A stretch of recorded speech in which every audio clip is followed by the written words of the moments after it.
So the book that we chose for this presentation is called The Giver by Lewis Lowry. It is a science fiction fantasy, and it's also a coming of age story.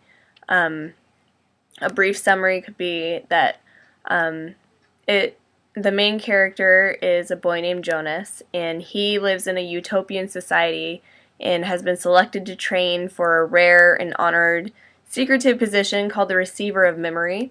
And he has a new mentor for the position, and his mentor is called the Giver. Basically the Giver transfers down memories to Jonas by touching his bare back, and it's Jonas's job to preserve these truths and experiences about which the rest of the community is completely oblivious.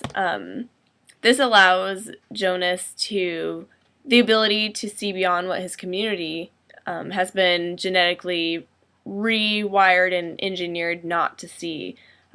He discovers color, and he begins to question why his neighbors aren't given the choice to see color. He convinces himself that given too many choices, people would make the wrong ones, and disaster and chaos would follow, which is why his community and his society has been re-engineered so that they wouldn't make bad decisions. But Jonas experiences, through the memories that are passed down to him, love and pain. And Jonas tries to convince himself that a world with love would be very dangerous, but he also begins to believe that it might be worth the risk. So Jonas's society is founded on the belief that a community will be happy and functioning and fulfilled if it is able to completely void deep emotions such as love and pain. And in order to create a sameness and to avoid these deep emotions, the community is completely regulated by rules and rituals and order.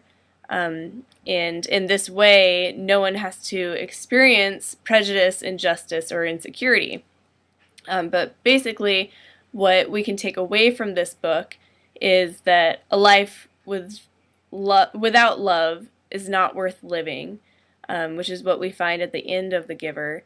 But to love is to be vulnerable, and to live a full life, we must accept that along with prejudice, injustice, and insecurity, there will also be love, joy, and happiness. And we learn this through the memories that are passed down from the Giver, which basically is what the Giver calls wisdom.